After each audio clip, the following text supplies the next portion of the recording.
Ladies and gentlemen, I am here with Professor Dave. We're going to talk about AI. He recently did a video on AI. I also recently did a video on AI. And I mean, this is kind of like one of these topics you just can't get away from these days. It's everywhere and it's affecting all of us. But first, I just wanted to talk about how I got to know you. You are probably most well known right now for your firebrand content, your stuff with like flat earthers and creationists and so on. But your channel, I think for at least 90% of the videos on there are just these very clean, very precise science education videos, which is what first got my attention. I was getting ready to gear up to do a series of videos on chemistry. It'd been a while since I took chemistry class. So I went back, I was just looking on YouTube and I found your videos, your just intro to chemistry, and it was Mhm. awesome. It was just no BS, no fluff, just here's the stuff. And it was like Yeah. a college class. Mhm. So that was super good. I mean, it was like a college class, but the teacher's not trying to fill 45 minutes, It was Yeah. like to the point. Right to the point. Yeah, Yeah, that we're done. that was See you part of later. the mission statement. Yeah, being succinct, that was always a goal, yeah. Yeah. And so for that, I've been supporting you on Patreon. Not much, like it's like $5 a month or Sure, something, but ever but since then. consistently. Thank you. Yeah. Yeah, you're a fairly early supporter on Patreon. Thanks for that. It's funny just how many times I have a question and I Google it and you pop up. So I try my best to do that. Yeah, it's cool having put out content fairly early, 2015, 2016, I was sort of rising the ranks of what was there in educational content, and it was much more sparse, so I was able to incur some favor with the algorithm such that there are somewhere between 50 and 100 topics where I mean, I haven't checked in a while, but I imagine still pretty prominently featured in the search results, which is good. what I'm seeing when I go on there is that your regular education stuff, it looks like some of them have definitely been picked up by high schools. Mhm. So they've got a lot of views. But a lot of them you get slow views and then your firebrand stuff will explode. Yeah. Sometimes we'll get a million views out of the gate. Yeah. How does like just from the YouTube creator side, like how is longevity different for you for your educational videos versus your Well, the tutorials are the ultimate evergreen content. I mean, when I made a Terrence Howard video, it blew up because everyone was talking about the Joe Rogan appearance, and then I was the top search result for a couple of weeks, and so got a lot of views. But then eventually, people don't care and they move on. And, what else is in the news cycle? Whereas there's still millions of people every year that have to learn calculus and organic chemistry and physics and whatever it is. So it's the ultimate evergreen content, and I do have a lot of tutorials that have amassed millions of views slowly and gradually over nearly a decade. So I don't like I never want to stop making tutorials. It was the initial mission statement of the channel to be a database for gathering knowledge in literally any topic you can think of. Obviously, I have many more topics to go, but it also like brings a level of credibility to the channel. When I'm doing a debunk on anti-vaxxers and stuff, and I can direct you to like, here's an immunology series. If you want to learn about the immune system in way more detail than you ever thought you would want to, dig into, here you go. It's like 20 tutorials or something. Give it a shot. Or, if I'm doing an pseudo archaeology debunk, here's an archaeology series. Virtually everything I debunk, there's a companion, course to yeah. gather the basic information. So I do like that I have that, and I want to keep doing that. But I do make way more money from the debunks, at least if you do a one-to-one comparison. So I've been doing quite a lot more of those lately. Yeah. The how does those are two very different projects because I Yeah. do a little bit of like debunking and or just I try not to call them debunks really. I'm like, there was a guy who says that these elongated skulls are from aliens. So I've Mhm. done a series of videos where I'm, pressing each of those claims. But I do feel like well, especially if you look in the comment section, when you're when I'm doing something about aliens, for example, the cult behind aliens is almost bigger than behind creationism. Yeah, there's more people who believe in that than creationism for sure. Yeah. And I'm not trying to say that there's no aliens. I'm just trying to say, well, this skull is a human skull. It was Yeah. elongated. And people get so angry. So Yeah. then you're just swamped with hate mail. Yeah. And that it changes the mood in your life. I don't know if how do you deal with that? Does it affect you much, or is it? Yeah, you have no idea how much, harassment I get. Oh, I know it. It's I've looked in the comments. absolutely Yeah, unreal.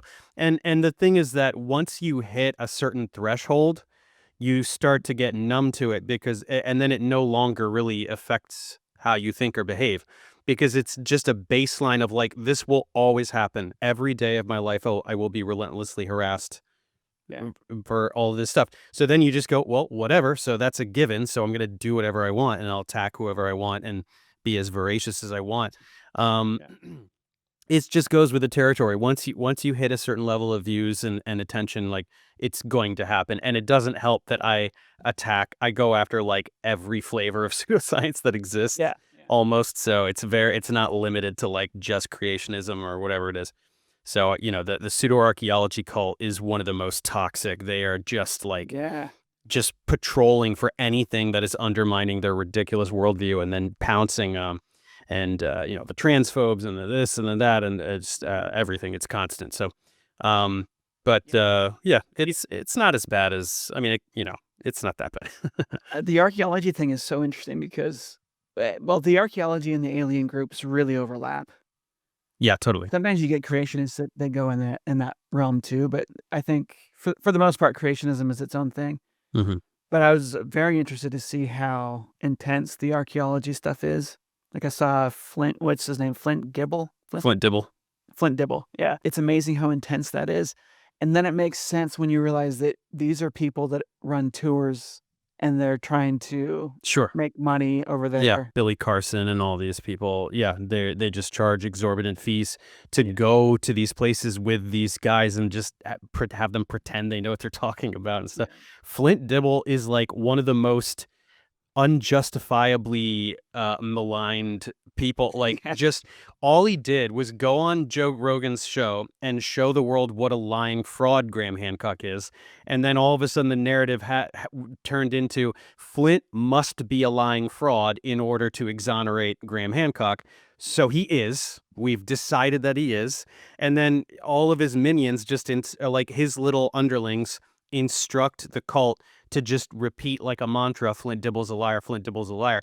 And that's all they do. So they'll comment on my videos like, oh, you supporting Flint Dibble shows everything. Like, he's a liar. Like, what did he lie about? What did he lie about? Like, they cannot, like, they can't even have an adult conversation about it. It's the funniest thing I've ever seen.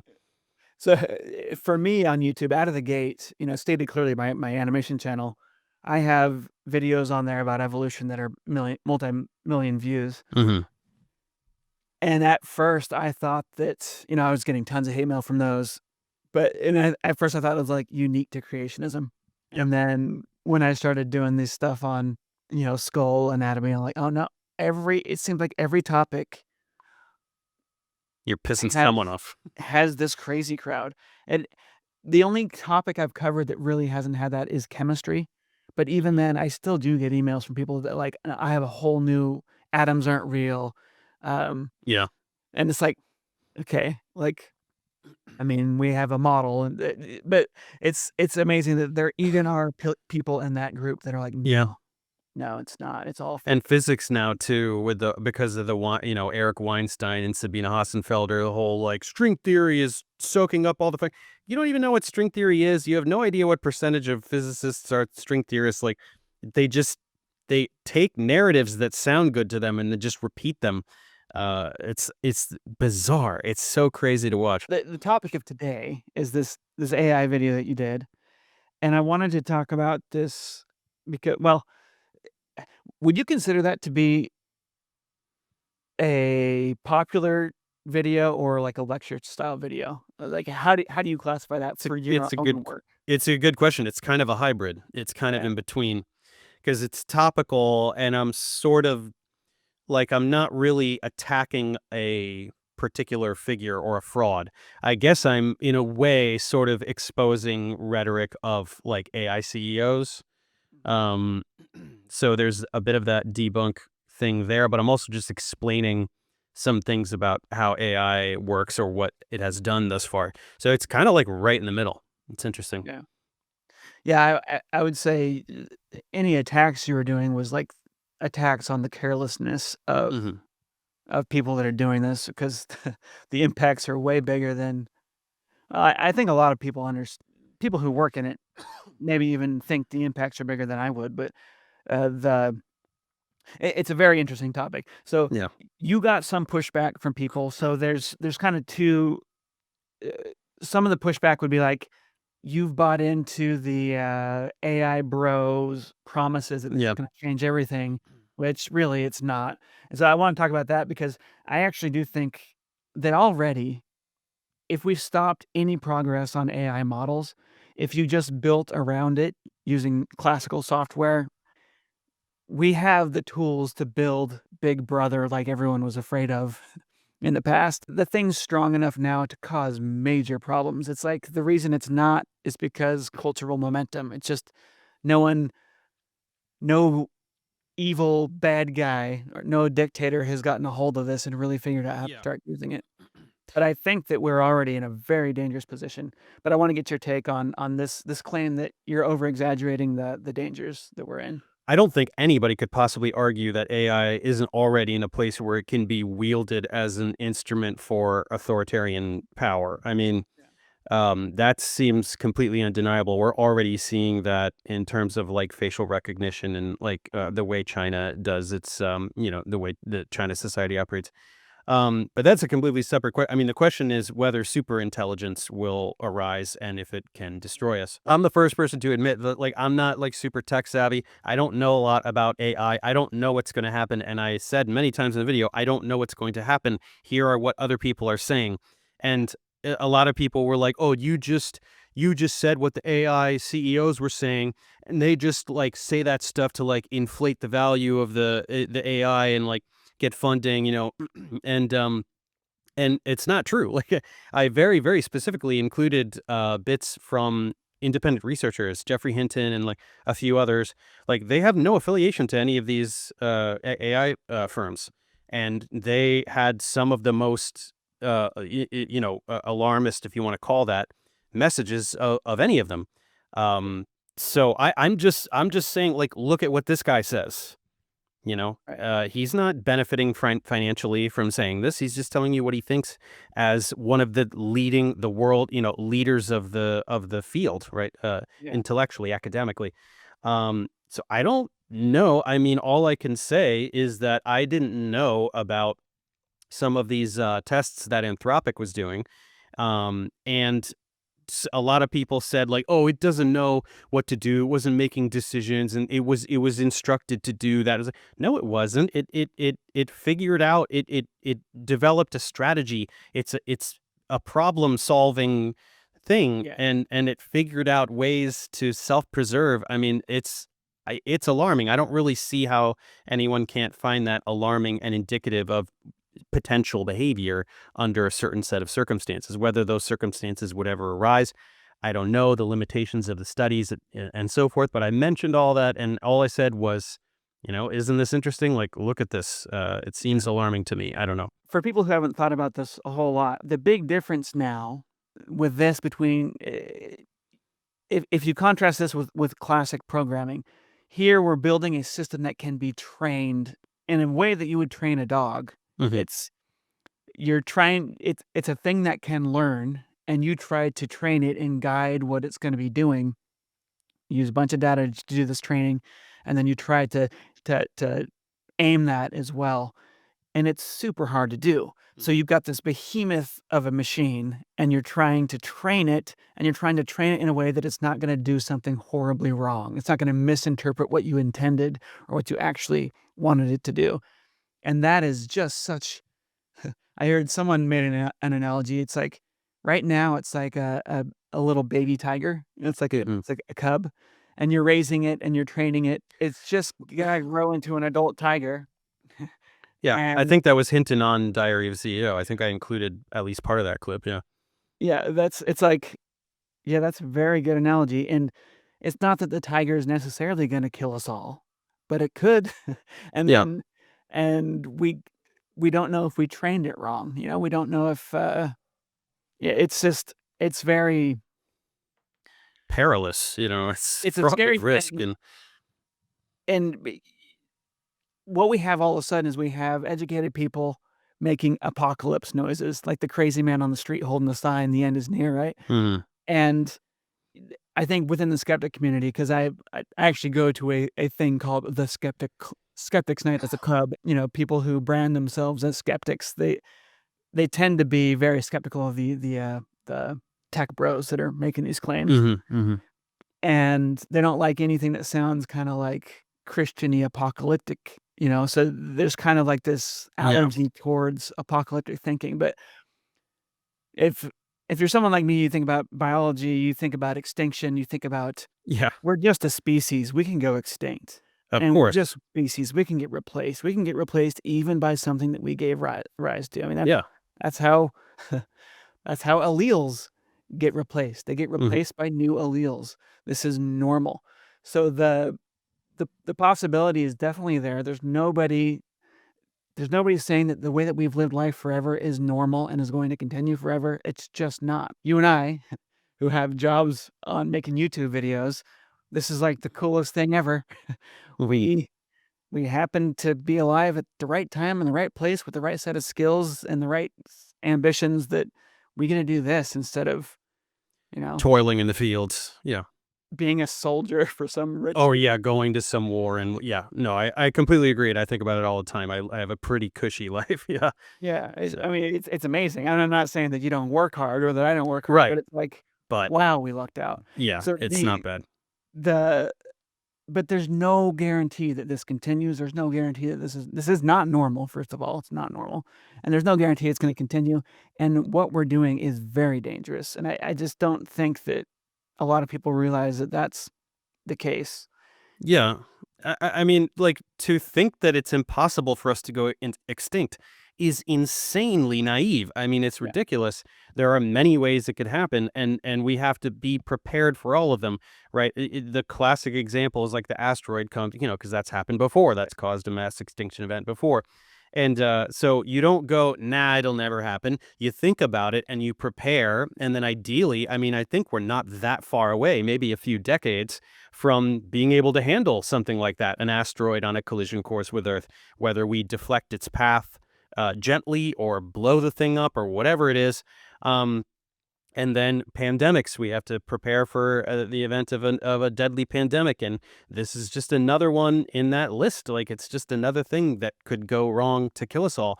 And another thing that all that everybody's saying is like, just pull the plug. Like it's on your computer, you can't do. The point is that we're giving it all of this automated behavior, right? The direction is very clearly to to make the AIs smarter and smarter and smarter and give them more and more and more power. So anything that's on a grid, right, they can control. If once they start being able to control things external to the computer, I mean, it's already very easy. I mean, they already know how to like control a desktop computer and stuff like that, and Right. then whatever that's connected to. I mean, it's just I really don't like. I'm not saying this is for sure going to happen, but I can't wrap my head around the thought process of anyone who says it for sure can't happen. Obviously, it can happen. We don't know what the probability is, but why are we tempting fate in this manner? I don't. Yeah, and there's a bunch of I don't know, have you ever done a series of videos on, aviation? I have not. Yeah, that the history of aviation is insane. There's just go if you go to any flight museum, we go from the Wright brothers, like, basically it's a kite with a propeller with propellers on it, Yeah, to to Boeing. full-on bombers Yeah, in just one war. It just took it was like 20 years or something like yeah, that. It's nothing. and then to the moon 20 years after that. Yeah. Yeah. Like, the changes that can happen in technology, especially when there's a war, is insane. Mm, We haven't seen AIs battle each other from, like, one superpower to another, but yeah. I'm sure that's on the horizon, Hmm. and, like, the best case scenario is that the internet breaks, you know? And that would mean that your bank card doesn't work anymore, that No. it would be chaos, it would be absolute Mhm. chaos, but that's the best case scenario, that's Right. It's that's better than assuming we don't have extinction. people shut down power grids, and we don't have in the middle of winter, we don't have, I mean, it c it's gonna be very interesting. I just Mhm. we're just opening up a whole new can of worms, and it's very important that people are concerned about it and talking about those concerns. I don't think people should panic about it, but normal people who don't have a say in what's happening shouldn't panic about it. It's like you can't really do much of Sure. that anyways. But we should But be concerned and talking about it. That's the yeah, first step, you know? one of the claims that people have is, okay, even if it was super intelligent, why would it want to kill us? That doesn't make any sense, right? Sure. And Yeah. maybe we'll talk about that here in a second. But I just want to talk more about the nearer problem, which is just Big Brother style Yeah. dictator issues. Yeah. Intellectually, a much less interesting question because we know what humans are and we know what humans will do with power. It's much more interesting to think about what would superintelligence do? Like that's an interesting philosophical Honestly, question. The latter is a much easier to answer question and a much more certain eventuality. Right? It's gonna happen. yeah. So. There's a guy I'm forgetting the name of his channel, but he pointed out that in most large U.S. cities, we already have all the tracking stuff set up. Mhm. It just requires someone to put it all together. So we have at intersections, we have computers that are taking pictures of everyone's license plate. Your phone can tell you if you're moving or not. Your phone can tell if you just suddenly stopped taking it with you, which is what you would do if you were actually meeting to to plot something against, you know, Mhm. if like basically the whole idea that we in America can, if the government's getting too crazy, we can stand up for ourselves and use our gun rights and whatnot to stand up for ourselves. Like that is at this point a fantasy I because think so. Yeah. we have our government agencies can now track everything. It's not clear that they have the ability to, but the technology to exists already. And so as soon as you get someone in the presidency or in leadership that says, "Yeah, let's just do it. Screw it. Let's do it." Yeah, let's just become an authoritarian, you know, uh, militarized police force. Everything, just clamp down. Let's just clamp down. And the current guy is that kind of guy. Yeah. But not here's the thing: not only to track everyone, but also to falsely incriminate any subversive individual, Yeah, right? they With need deep fakes and all that crap. Like if they're like, this person is causing problems for us, how can we most easily put him in jail forever? Just or pretend he blackmail murdered someone. or ruin their life Yeah. with their family. There's Yeah. so many ways to crush someone or distract someone Mhm. so that you could preemptively just stop. I if you had full access to these tools, you could preemptively stop any sort of, uh, Uprising or whatever. competition, yeah. Sure, yeah. Which is just I mean, we've always had that a little bit. It's just that there's always one group that's more organized than another. I mean, this is I like to say that Cortez has landed and not yet taken over. Mm. It's a very similar thing to where, like, the people who started working with Cortez when he arrived, like, "Oh, I'm gonna ally with him." Like, they had no clue how many millions of people were waiting to come over as soon as he had made a little progress. Yeah. And, it's just it's that sort of thing where, I don't think we know what we're what's on the horizon. It's just a whole bunch of things Yeah. can happen. It's not predictable, but there's Yeah, change the coming. potentiality is there. The potentiality is there, and that's what makes the last few months so alarming. Like we're seeing free speech just evaporate. The state is doing everything it can to limit speech that it doesn't like. Um, and that's the first step. That's always the first step. Uh, so yeah. Yeah. Yeah, there are a lot of, reasons for people to be concerned politically. I'm living in Canada, and one of the problems that I'm seeing here is that everyone's so focused on US politics that nobody's even really poking Paying attention around to see to what our Canadian own people are politics. doing here. Yeah. So it's just I don't know that people are taking advantage of the situation, but if I was in power and I had no morals, I Mhm. would take advantage of the situation. Mhm. It's just like that's what people do. So I'm worried that there's probably a bunch of stuff going on right now in Canada that we just don't even hear about because Yeah. there's a circus down south. going on that everyone's watching. Just glued to the TV about, Let's get back to the sci-fi version. Suppose we do make an AI smarter than any human, and that understands all of our systems and has access to all of our systems. Why would it cause trouble? I've always been of the notion that it wouldn't inherently want to harm humans just for the hell of it, right? I don't think that it will have malice built in. I don't think that's how consciousness works outside of the context of an evolutionary process that gives organisms certain behavior for some kind of fitness benefit.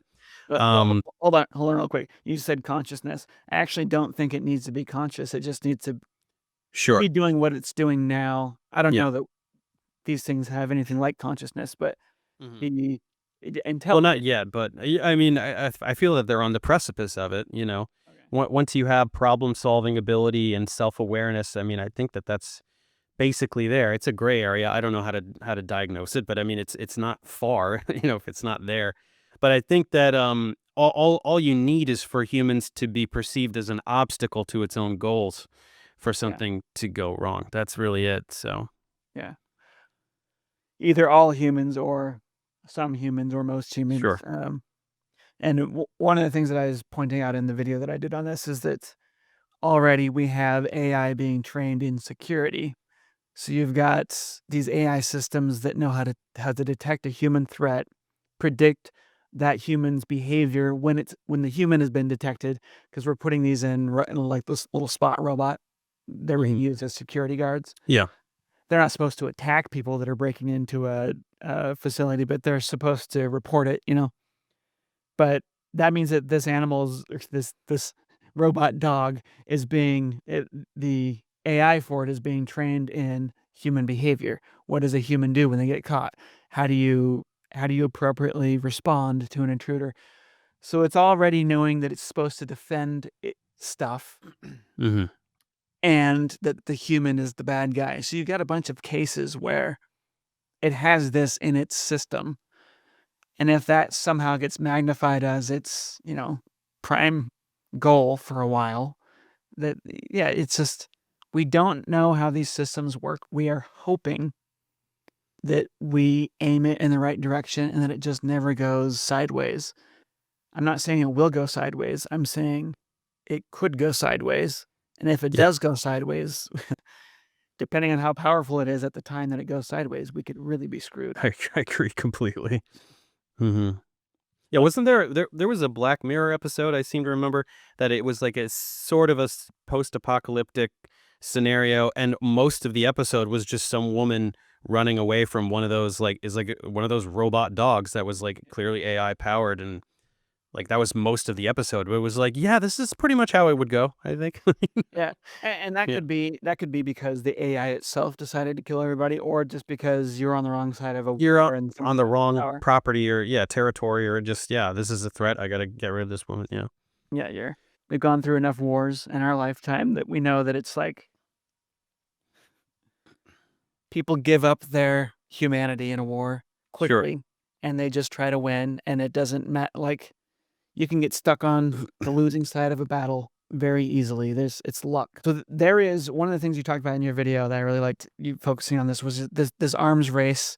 People have set it up and they're marketing. They're like, we have to build a super intelligence before China does. Yeah. So just talk about that a little bit. Your thoughts on that? I mean, it's a hard thing because like it's very clearly being used as a scapegoat, but that doesn't mean that it's a completely illegitimate concern. Yeah, we don't want China to get super intelligence and we don't have it. But also, it's much more important for none of us to have super intelligent AI, right? Yeah. And so, I mean, then the question becomes how do you regulate China? Like we can't, so I don't know. I mean, we sort of it's like the only parallel that I can think of is nuclear weapons, right? Yes. We were very concerned in the 50s, 60s, like, holy crap, we are definitely going to kill each other with nuclear weapons. How are we going to get this under control? And we figured that out. It seems, at least. I mean, we're 60, 70 years after that, and we haven't, there was a time where it was very like, okay, yeah, this is World War III is around the corner, Cold War, every 5 years there was an incident, Cuban Missile Crisis, and all kinds of stuff where it was like, okay, yeah, we're probably all going to die now. And we made it through that, and I mean, I don't know much about it, but we seem to have figured out some kind of regulations where we're just not as apprehensive about the threat of nuclear war. But so can't we figure out a parallel with this and all agree to kind of scale it down? Or I'm not sure. In the case of nuclear weapons, all the big players now have them and they've agreed not to use them. So that might be some sort of truce, but this is different because the bomb itself can't decide To go off, yeah. to I mean, I guess you could have one malfunction and explode, but Hmm. the it's a more dangerous than nukes, but it's the same problem. It's this arms race mentality. And actually, if you go to like the Manhattan Project and stuff, why did we dump a ton of money on building nukes in the first place?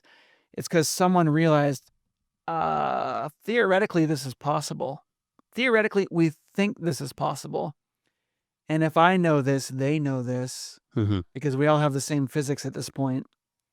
We better do it first.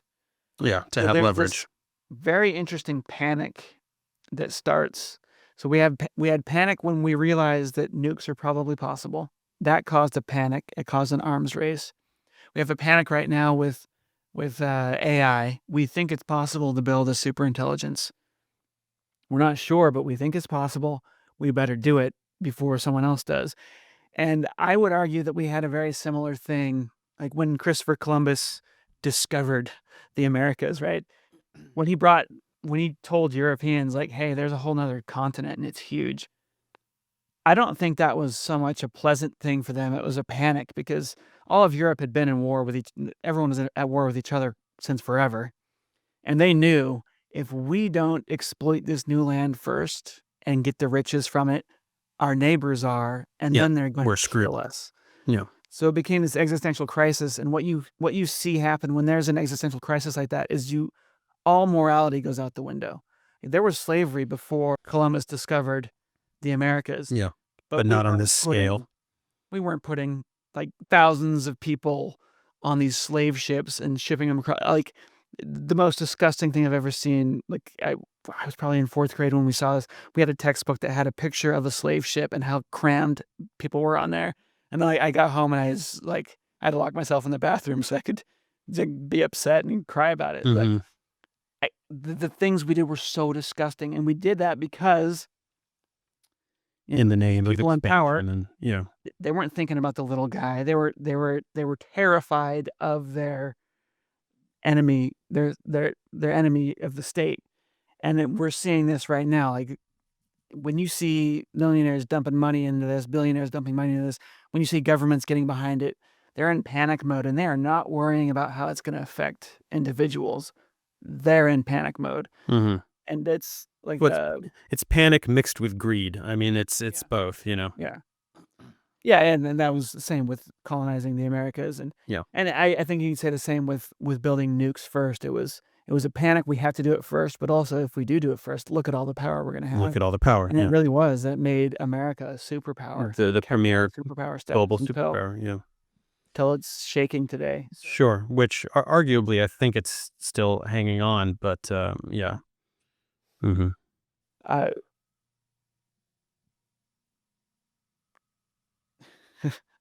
there's this claim from the AI bro world that once we get super intelligence, all of us will be living a life of abundance. We're going to get everything for free, and we're going to get universal basic income and all of this stuff.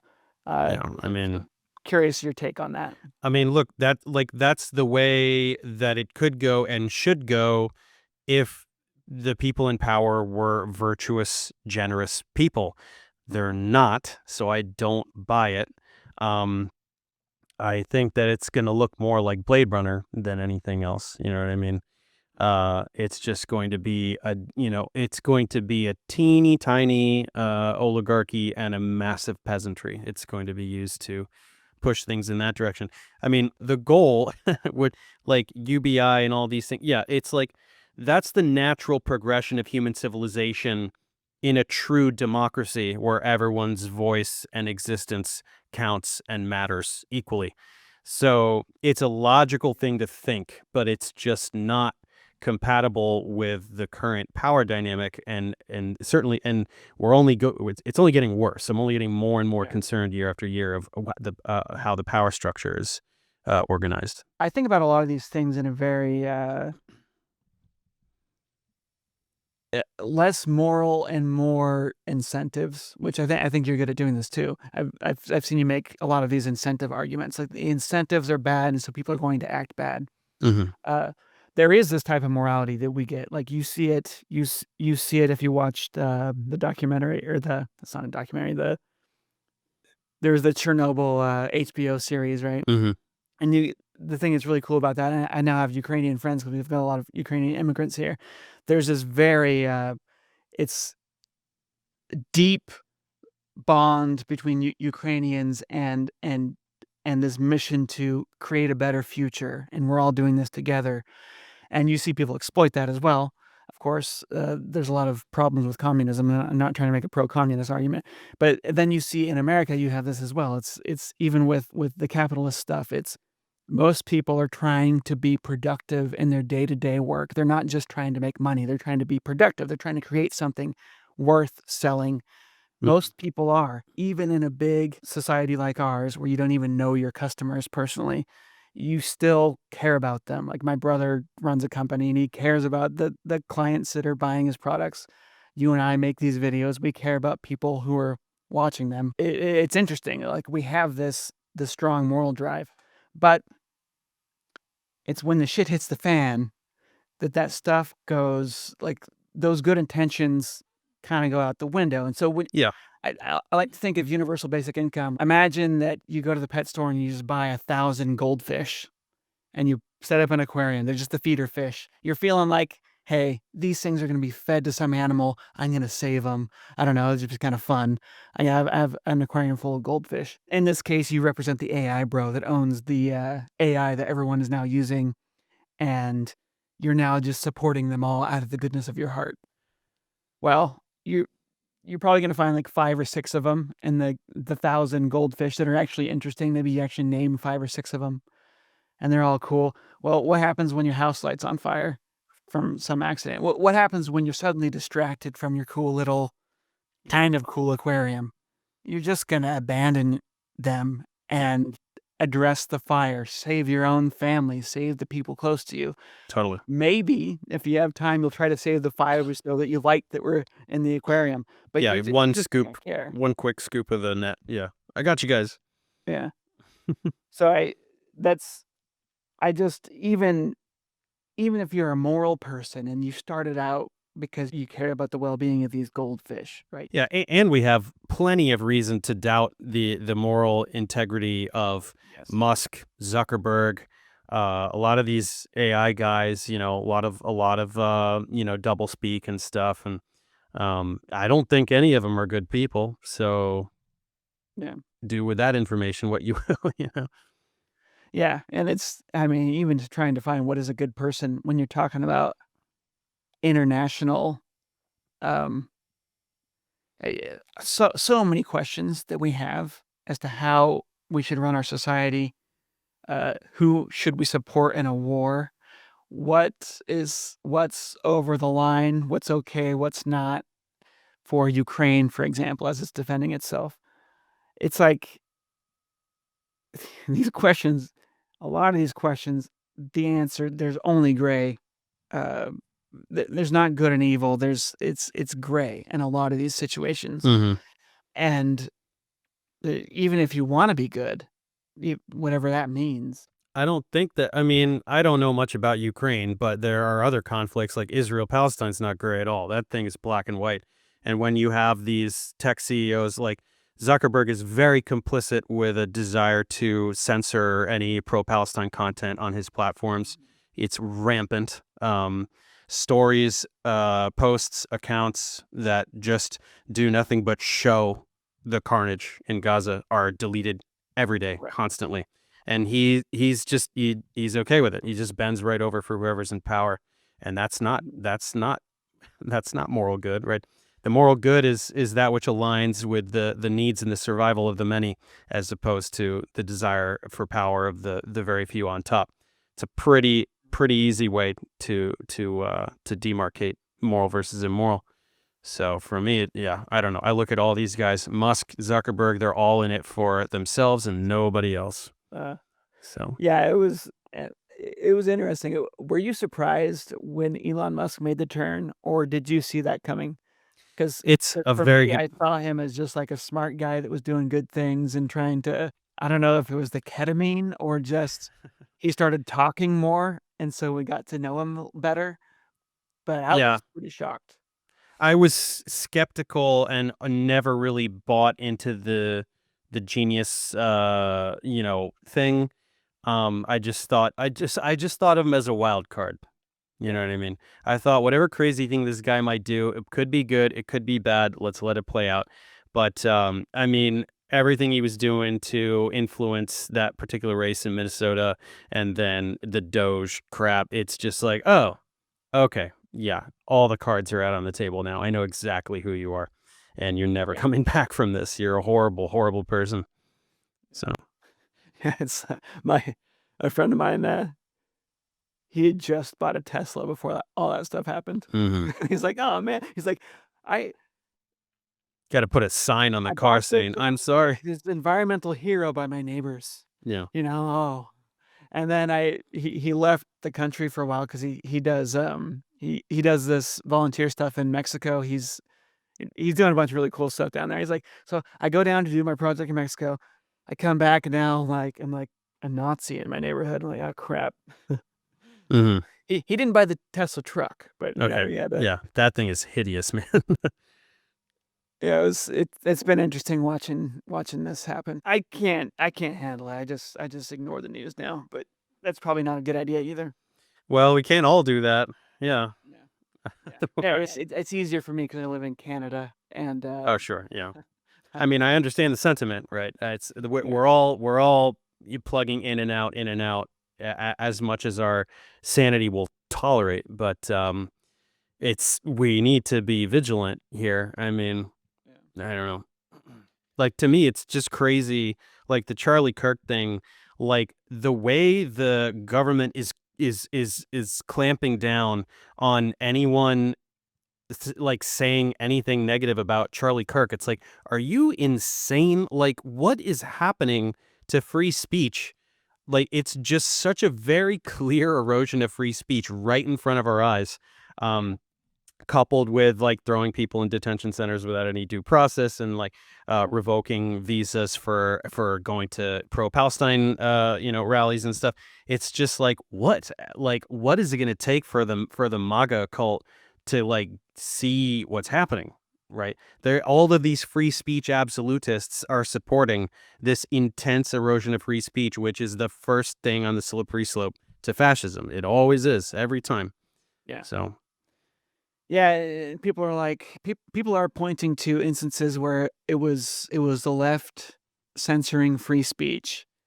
And it's like, "Ugh, if you can see when? that a problem if you can see that as a problem on the left, how do you not see it as a problem on the right? Like, what When it's institutionalized, it's not even just a cultural, like you can talk about, oh, cancel culture or whatever, like that's always been overblown by the right. But here we're talking about state sanctioned limitation of free speech with real consequences. yeah, Like, it's very dangerous. Yeah. yeah, it's just bananas. So, Okay, so on the back on the AI topic, you did this video, you got a lot of feedback. Was there any feedback that you appreciated that was actually against you at all? Was there anything someone said, you're like, "Ah, yeah, good point there." I mean, not really. There's a lot of people like trying to talk about like, this is how AI works, this is how AI doesn't work. And I just let it happen because I don't know how AI works. I don't know Yeah, much about this stuff. I just thought it was an interesting topic and I just wanted to make a piece just sort of documenting like, here's what all of these people say. Here are some experiments that happened and what other people are saying. And then just you guys talk about it in the comment section. Like, it doesn't bother me if someone is like, this part, like, did you think about this? Because it's not the same as if I do, a creationism debunk, and some creationist is like, no, blah blah. It's like, shut up, man. You are wrong. I am right. Get out of here. This was just sort of a interesting topic, and talk amongst yourselves about it, because nobody knows what's going to happen for sure. Yeah. But yeah. How? Yeah, I mean, there's a lot of questions about if we are going to create a super intelligence, how do we get there? And then how do you even define? How do you even know when you cross that line? And those are a lot. Those are the technical questions, right? Yeah. And I also don't know that at all. But we do know that it's the self-recursive improvement, right? I mean, There are general principles. You're right. So if we don't have to that figure it out. open-ended improvement, AI will figure it then out. yeah.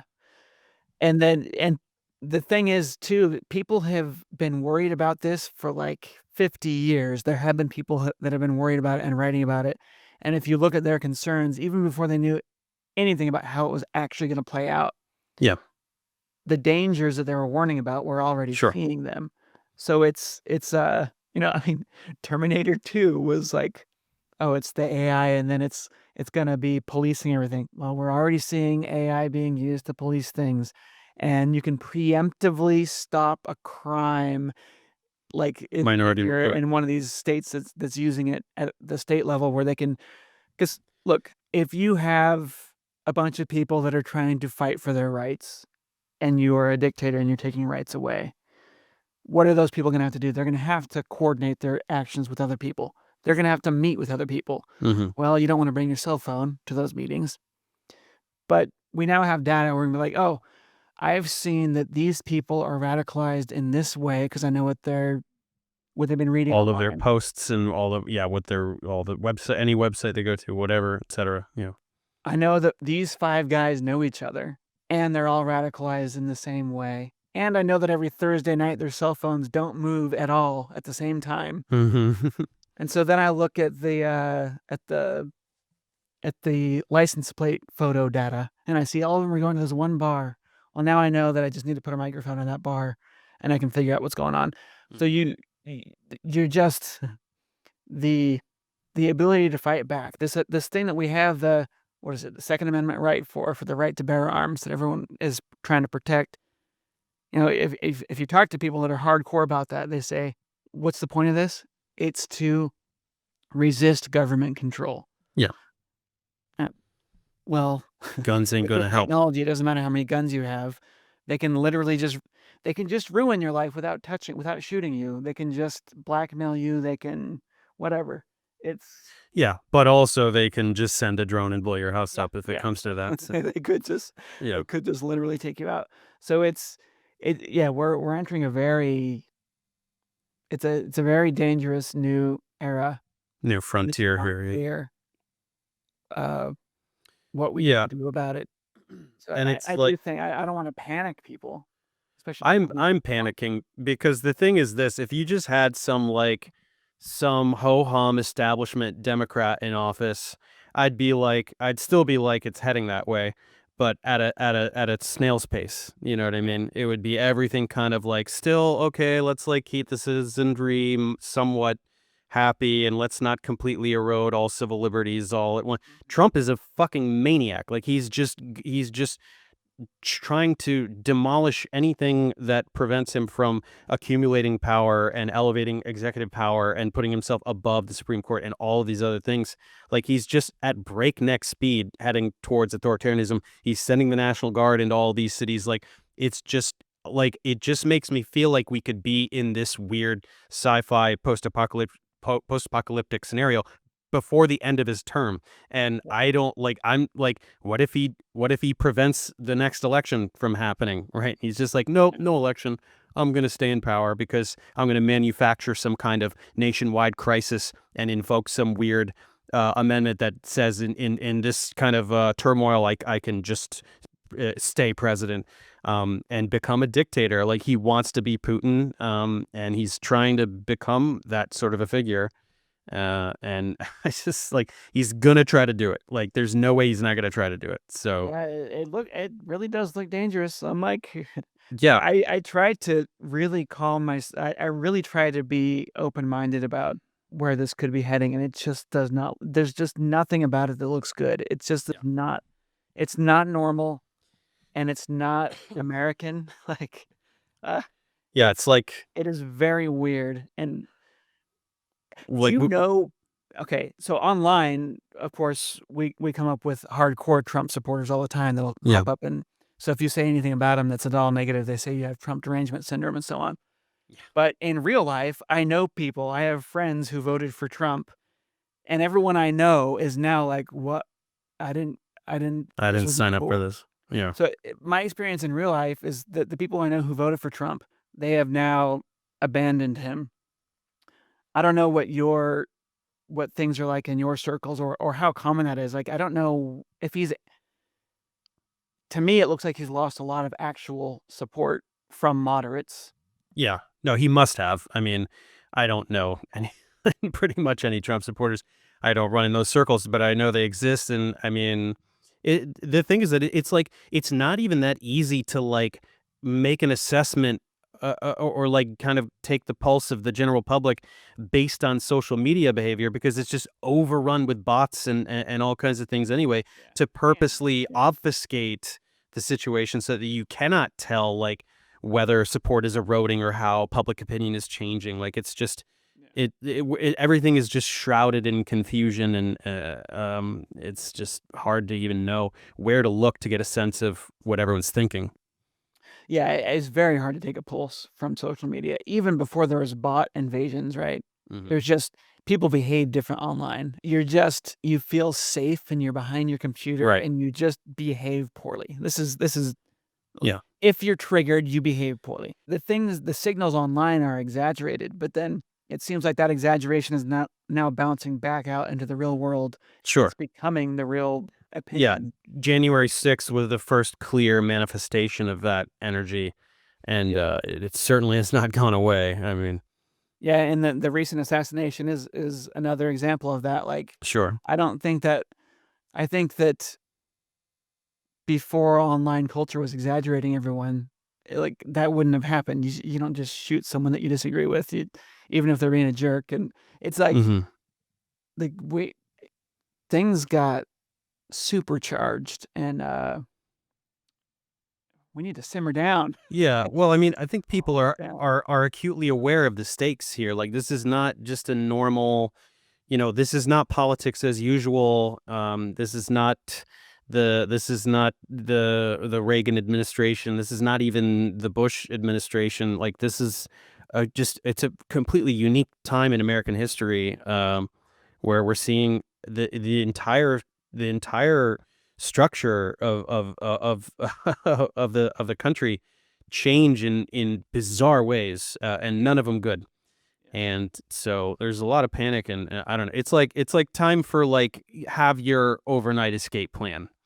I'm putting mine together, and it I hope you never have to pull the trigger. But there comes a point where it's like, look, this is too hot right now. Like I want to be in this territory. I'm not going to go to jail for anybody. You know. Yeah, it's wild. Okay, so it's a lot of dark stuff here, but Yeah. let's in your video, you ended on a positive note, Mhm. and, your AI video, you like, what can we do about it? If we worry about this stuff, we worry about who might get a hold of this stuff, it's just panic inducing, right?